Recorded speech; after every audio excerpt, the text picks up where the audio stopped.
Hey folks, David Frost, my strategic forecast. You're here for another episode of Common Sense Market Analysis. Today is Thursday, June 7, 2018. We're looking at a daily chart of the SPY or Spider, which is the proxy for the S&P 500. And I changed things up a little bit on this chart. So let's go through where the resistance points are, what the market did today, what the projections are, where the support areas are, and then we'll run through the other markets, uncover any evidence or clues that we can find that tells us that the market's ready to make another move in one direction or the other. So with that, I'll just take a moment and pause to thank everybody for continuing to participate, posting comments underneath the video. It's helpful to the entire community. I love the interaction. I love the comments about the market, the economy. Whatever you want to write about is fine with me. So thank you for your participation.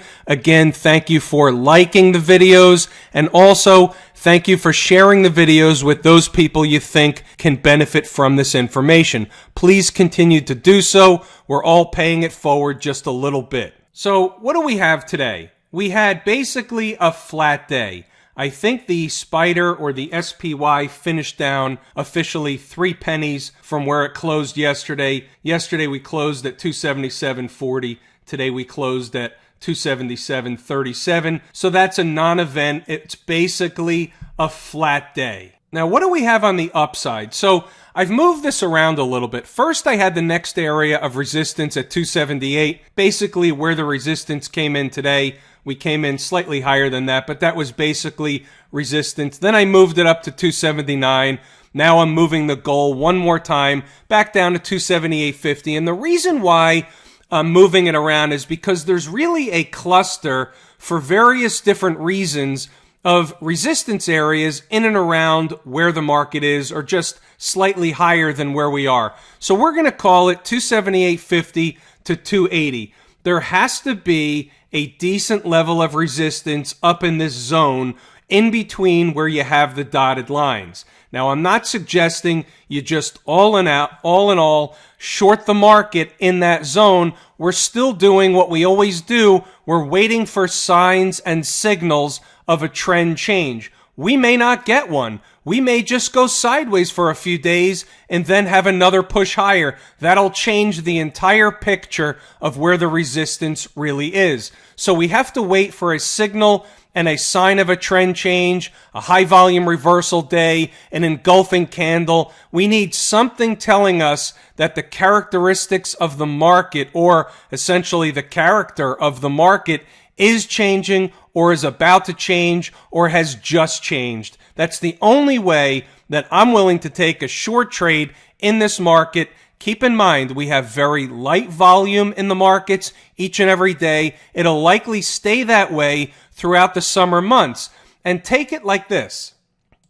The market was down a little bit today. We could have certainly had a larger sell day. The market's been up a lot in a very short period of time. It's very common practice for the market to have normal garden variety corrections. We're going to have down days in an uptrend. We're going to have up days in a downtrend. That's just the way the market works. It ebbs and flows. But what happened today? We found support. We found the buy the dip crowd to step into the market and buy it up. Basically, there's a seller strike going on. There's nobody here to put significant selling pressure in the market or on the market.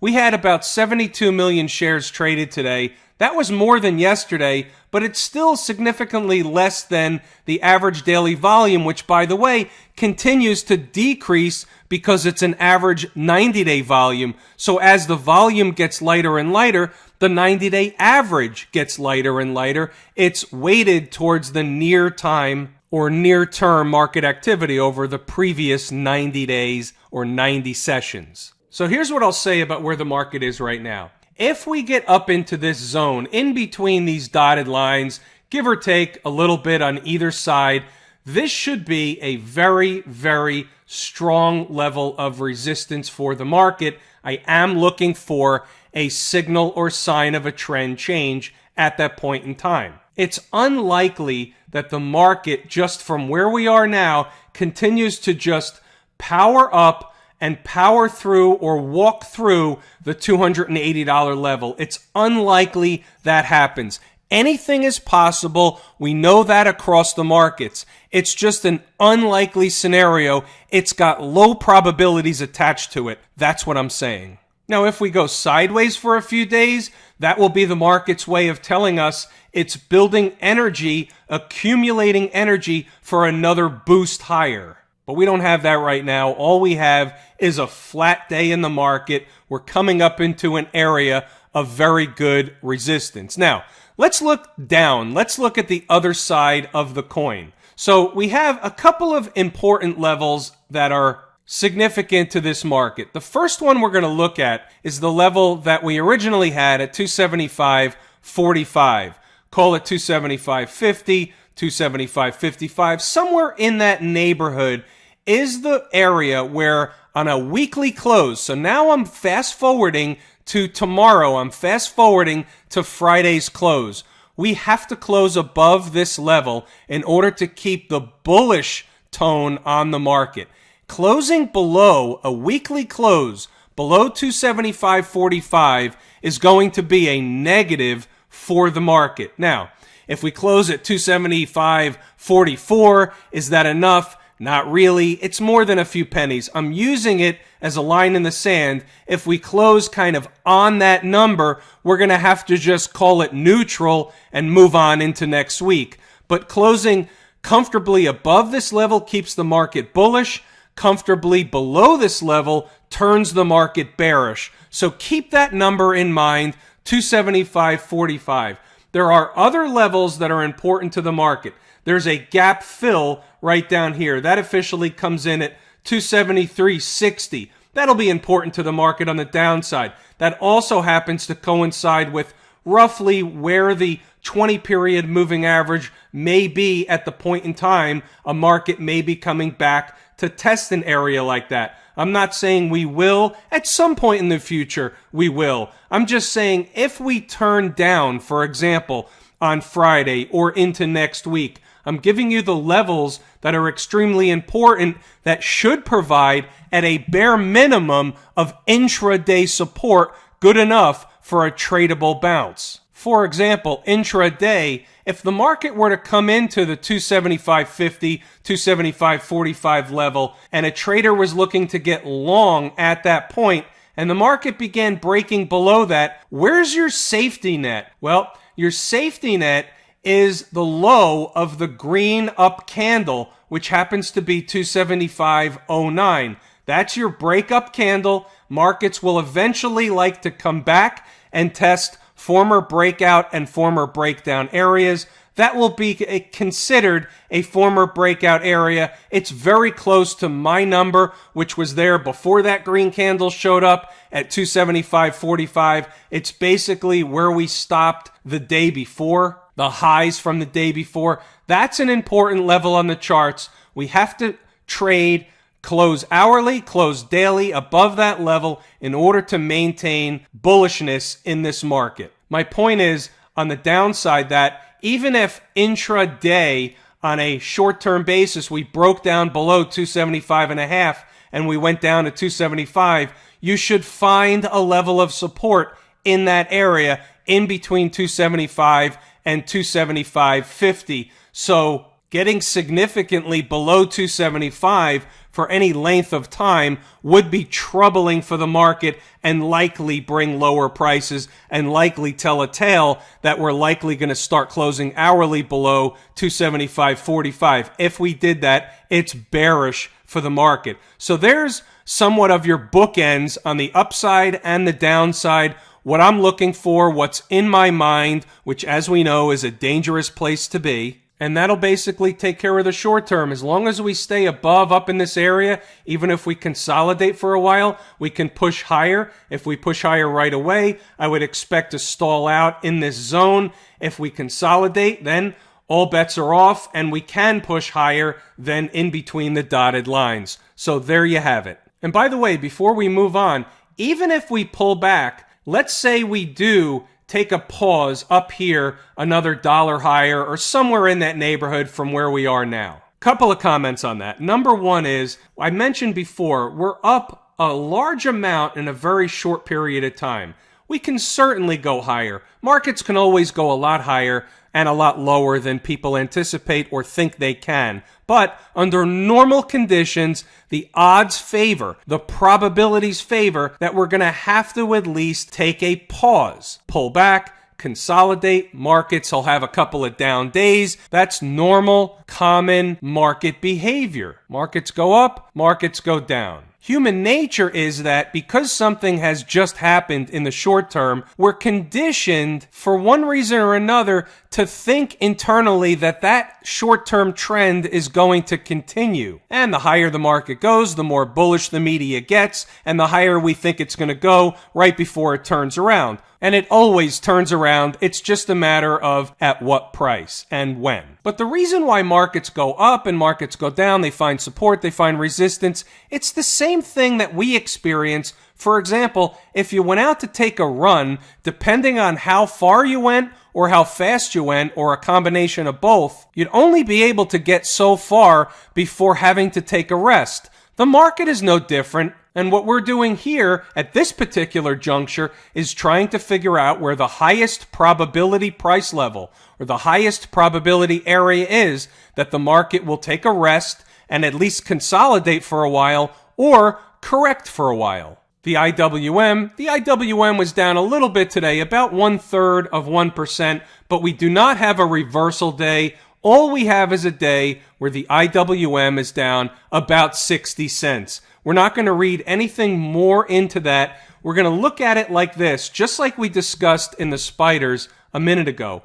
We're going to take a look at all the way back at the 29th of May, which was all the way back in time, almost a week and a half ago. Look where the market came in a week and a half. The IWM was right at our trend line at 160.5, 160.63. Today we closed at 166.02. We have to put it in perspective. That's over 3% gain in just about a week and a half. That doesn't sound like a lot on the surface, but that's 3% on an index where most investors would be ecstatic to average 7, 8, 9, 10% a year on their long-term core portfolios. We just got more than a third of that in over a week. Now, it happens. Let's look back in time and just take a look at what our expectations might be. So here's a bottom, here's a top. Okay, we're just going to do a rough estimate. So here's from bottom to top. That's a pretty decent run, wouldn't you say? So we have another bottom, another top. Another pretty decent run, roughly the same distance. Top to bottom, maybe a little bit longer. Bottom to top, roughly the same distance again. 1, 2, 3. They're all about the same distance, right? So here is where measured moves come in. Here's where market symmetry comes in. So are we expecting market symmetry to play a role here? Where can we expect this market to stall out and have somewhat of a meaningful pullback? Well, I would say that if we get into the vicinity, and you can do the work on your own, go ahead and measure these moves, get the exact dollars and cents of these moves, and then take the low. And I didn't do this yet in the IWM. I'm just giving you, I will do this. This is one of the tools I use. Take this low, okay, and take the average of those I just outlined and see where we come out. Just from eyeballing it, I can tell you we're going to come out about 168, 169, in that neighborhood. That's where we're likely to run into another level of resistance in the IWM,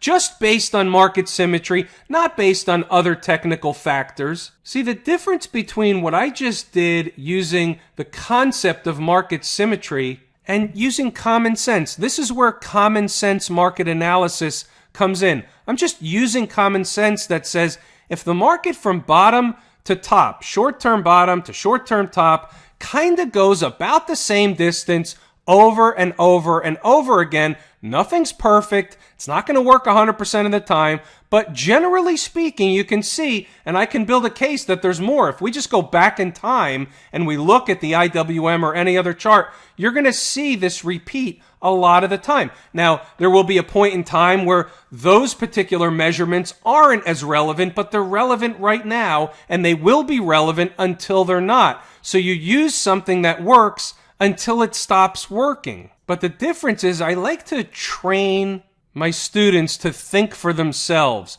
We don't use any of the indicators that are commonly used, RSI, MACD, all the other stuff. I'm not saying they do or don't work. That's not the point.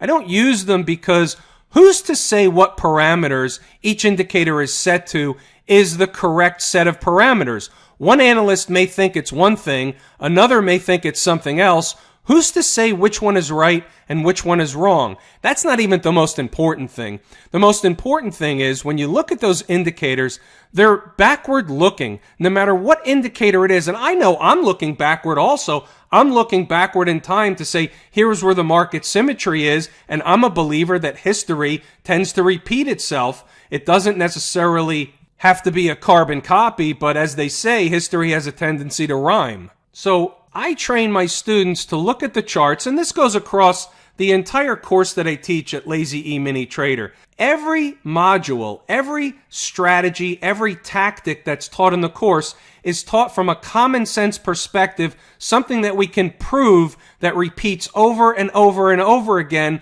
on charts. It's based on chart patterns. It's based on the fact that markets move for periods of time. And when a market moves for a specific period of time and you can marry that together with an important price, and I help students understand where the important price levels are found on all charts, all time frames, when you can marry together time and price, you have a winner way more often than you don't. And that's what the entire concept is based on. So back to the IWM, there's nothing wrong with this chart. It's in a breakaway. It's bullish on all metrics, all time frames, above all the moving averages. This will remain bullish until and unless we close back below. Right now, I'm going to have to say 163. That'll be a warning sign. 163.33 will be a warning sign. Any close below there, and certainly the breakaway, the breakout, will be brought into question. Closing below 160.63 could get ugly. But that's not what we have. Right now, what we have is a bullish market that was down 60 cents today. Now, the VIX, this is interesting because look where the VIX was today on low. And I will tell you that I missed the boat. In fact, when they spiked down below 1140, they filled a gap. They hit 1122, I think, on low. Low was 1122 and reversed. That all happened at about 8:30 in the morning. In fact, I think it happened once before that as well. It happened in the pre-market, and that's the second time they did that. Remember back when, if you've been around for, I think it was a couple of months ago or maybe less, the VIX had somewhat of a flash crash all the way down to this level, or I don't remember the exact level. Maybe it was down to 12.5 or something like that. I think it was 12.5 at the time, and it happened early in the morning in the pre-market activity. Same thing occurred today, and that was the spot. We've been talking about that spot forever. Been talking about that spot several dollars ago higher. $11. I had it originally $11.50. Just the other day, we moved it to $11.40. The official fill of the gap. That was your spot, trading now at $12.13. You know, it's funny. I say all charts act and react the same way. Regardless of whether the market was up, down, or flat today, the VIX filled the gap. All these charts that look like this, that get close to filling a gap, will eventually fill the gap. It was a breakout area. You can see what happened. And again, this is like something right out of the material taught in the course. The market made a high, a pivot high, went down for about a specific period of time, hit a specific price level, and seems to want to reverse. Important price married together with an important time, whether we're talking about the VIX or we're talking about a stock or anything else, all charts act and react the same way. Doesn't matter, this was a daily chart. This could have been a 10-minute chart. Makes no difference. You can know with a high degree of certainty what the highest probability scenario is based on a particular chart setup. Transports, flat today, up little less than 4 points. We really don't have to spend any time tonight on the transports. We're in the same place we were yesterday, trying to break out of the top end of the channel. Above all the moving averages, still bullish, the transports. There's technically nothing wrong with this market. Let's take a look at the Qs, and the question is on the Qs, do we have a reversal day? Do we have a failed breakout? Well, here's what we have. So yesterday we had a new high made on a closing basis. Today, we closed back inside that level, and the high I'm referring to is from March 13th. The high was 175.21. Yesterday, we closed at 175.86, I believe. The closing price was 175.86, and today we closed down below at 174.43. So now we're inside of the previous high. Is that a failed breakout? Now, that's not the way I'm looking at it. The way I'm looking at it is that the closing high yesterday is the smoke signal in a bullish uptrend. It's the tip-off. Not to say we won't pull back a little bit. Maybe we come back in towards the 20-period moving average over the course of a couple of days, or maybe we just go sideways and let the 20-period moving average come up toward price. It is home base, and price doesn't necessarily like to get too far away from home base. So I still think this is a bullish market. There's nothing wrong. We're in a breakout mode. We're in a bullish market, although we are coming up into an area where the market's overextended on a short-term basis. We're coming up into some pretty important levels in other markets. So it makes sense that we're likely to take a rest or a respite pretty soon and at least go sideways, if not pull back for a few days, if not longer. And if we don't, then this is just flat out a more bullish market than anybody wants to believe. And it is bullish, but nothing goes in a straight line. We're going to have corrections or pullbacks along the way. Looking over at the XBD, the broker-dealer index, nothing doing today. It was down 59 cents. Pretty big up day yesterday. So we just went sideways a little bit, stayed above the 20-period moving average. We're above all the moving averages. So on a daily chart, this is short-term, somewhat bullish. On the weekly chart, we still have that bearish pattern. The weekly close is going to be extremely important. So we'll discuss this again Friday night after the close, after the weekly close. The XLF, same deal, was up fractionally today, but after yesterday's big up move, it's no wonder we didn't get very far today. Same deal. Interested in the weekly close. We're basically right back where we were a couple of weeks ago after the quick dip below the moving averages. Now we're back above 3 out of 4 moving averages. Can't make much of it. More interested in the weekly close on Friday afternoon. Looking at the SOX index, this chart is the SMH, is the exchange traded fund that tracks the SOX. It was a down day, looks very similar, almost identical to the QQQ, only the Qs are at roughly new highs or close to new highs, and the SMH is not. But this chart is certainly short-term bullish. We're in an uptrend. Took a pause today, down 89 cents, 0.8%. It was up a lot recently, so it's no wonder that we just took a one-day rest thus far. We'll see if it turns into something more. We are overextended on a short-term basis. So again, same thing we just discussed across all the other markets applies in the SMH. Gold, looking over at the gold market, same thing. There's nothing to do in gold. You know, I can make a case that we can trade a little bit higher. Are we going to get much above 1310? I doubt it. Could we up to 1320, 1315? We could, but I'm not willing to trade it. This is a short-term bullish pattern that will likely push higher, will likely result in higher prices, but it's not something I'm willing to trade on the high side or on the upside, on the long side. This is a longer-term bearish pattern that will generally want to play out to the downside. I'm not willing to be short in the face of a shorter-term bullish pattern. It's, again, a broken record. We repeat the same thing on gold each and every night. It is what it is. Let's talk about something more fun. How about crude oil? So here's where we were.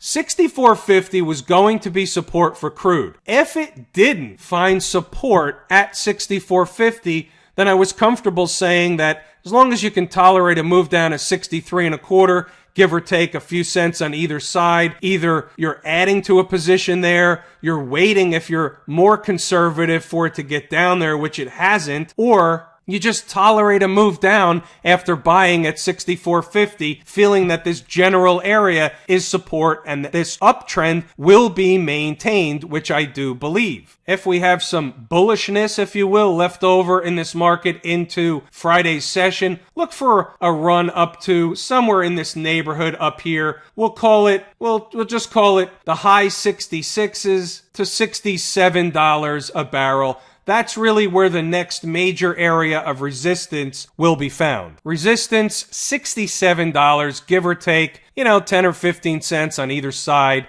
of $67. And that should be the major area of resistance. I don't see crude oil just waltzing through $67 a barrel. Not on the first hit anyway. Could we go higher over time? Of course we can. I still think there are higher prices coming. I'm just talking about the very short term, something from an intraday trading perspective, or even over the course of a day or two. Just likely to get a pullback from the $67 area if we should hit it in short order. Before we close it out for the night, I want to just point something out. We're looking at a 10-minute chart of Smucker, SJM. I don't know what else they make, but I'm pretty sure I grew up on their jelly. The point I want to make here is that I get messages from traders all the time. One of the burning questions that traders give is, or ask is, how do you find the right trade setups? How do you find the chart patterns that are taught in the course? How do you find the opportunities every single day?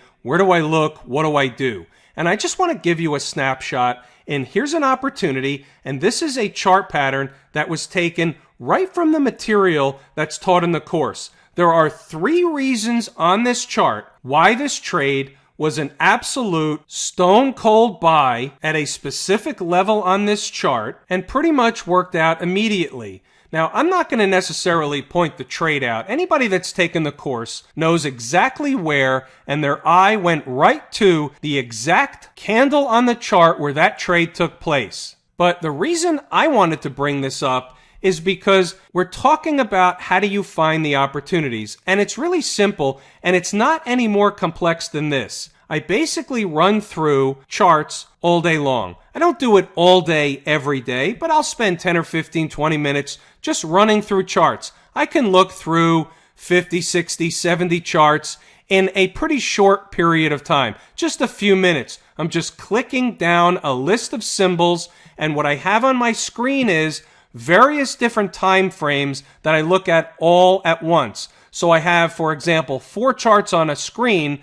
I'm looking at a 10-minute, a 60. I might be looking at a 180, a 240. I might be looking at a 240 and a daily. I switch back and forth, and I add some in and remove some from time to time. But you get the general gist. So when I go down a list of stocks, for example, that are down for the day, and I might sort them by percentage of down, and I have a list of stocks that it's basically a list of the stocks that I trade over and over and over again. It's a list of about 450 stocks that I run through all the time. So what happens is I'll sort that list by percentage down for the day. And then I'll just start running down from top to bottom, the ones that's down the biggest, and go one by one after the other. And I'm looking at all the different time frames, all the different charts. And I'm looking for a chart pattern. I'm looking for something that jumps out at me. All the things that are taught in the course, I'm looking at the various different time frames to see something that looks like a setup in not only price, but time. And I can assure you that if you know what you're looking for and you take the time each and every day to run through a list of stocks, a list of charts, and if you do it on a consistent basis, you can't help but find opportunities. You find 2, 3, 4 opportunities a day doing that. I do that almost every single day during the slow portion of the day, which is late morning into the afternoon or through lunch. Stocks early in the morning made a move. They may be pulling back, setting up for a secondary move later in the day. Those are the type of chart setups that I'm looking for. All depends on how hard you want to work. You want to spend 30 or 45 minutes looking through charts every single day. You almost can't help but find opportunity each and every day. It's rare that you wouldn't. This 10-minute chart of SJM, this is a trade based on this setup that appeared that I will take 100% of the time. This trade will work out better than 8 out of 10 times. So just a little tidbit on finding opportunity. But with that, I'm going to wrap it there. It's everything I wanted to and intended to discuss. So it will be a wrap. I'm David Frost, my strategic forecast. Thanks for tuning in for another episode of Common Sense Market Analysis.